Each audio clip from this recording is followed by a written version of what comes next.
ગુજરાત રાજ્યની કુલ 8,326 ગ્રામ પંચાયત માટે સામાન્ય વિભાજન, મધ્ય સત્ર અને પેટા ચૂંટણીનું આજે વહેલી સવારથી મતદાન શરૂ કરવામાં આવ્યું છે, જેમાં સવારે 7 વાગ્યાથી સાંજના 6 વાગ્યા સુધી મતદારો પોતાના મતાધિકારનો ઉપયોગ કરી શકશે, જેને પગલે આજે વહેલી સવારથી જ તમામ મતદાન મથકો પર મતદાન કરવા માટે લોકોની લાંબી લાઈનો જોવા મળી છે।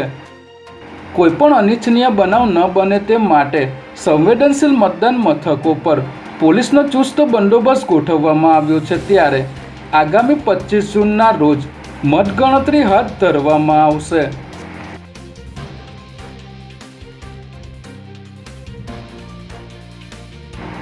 અમદાવાદના વાડજમાં આવેલ DILR કચેરીના સર્વેયર સહિત 3 લોકો 5 લાખની લાંચ લેતા રંગે હાથ ઝડપાઈ ગયા છે, જેમાં ફરિયાદીના બહેનની જમીનમાં KJP દુરસ્તી સુધારો કરવા માટે આ કામના ફરિયાદીએ સરકાર માન્ય લાયસન્સી સર્વેયર ગૌતમ યાજ્ઞિકનો સંપર્ક કરતા તેઓએ KJP દુરસ્તી સુધારો કરવાના અવેજ પેટે 5 લાખ લેવાના નક્કી કર્યા હતા। ત્યારે ફરિયાદીએ ACBનો સંપર્ક કરી ફરિયાદ આપતા ACBની ટીમે સર્વેયર ગૌતમ યાજ્ઞિક, જમીન દલાલ નવગણસિંહ ડોડિયા અને મનીષ પગીને લાંચની રકમ સ્વીકારતા રંગે હાથ ઝડપી લીધા હતા।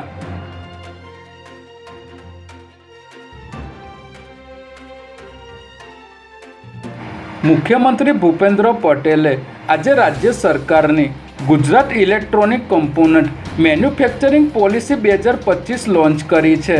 આ પોલિસી હેઠળ વિવિધ ઇલેક્ટ્રોનિક કમ્પોનન્ટના ઉત્પાદન અને તેના માટે જરૂરી વિશેષ મશીનરી સહિતના ઉદ્યોગોને આકર્ષક પ્રોત્સાહનો આપવામાં આવશે।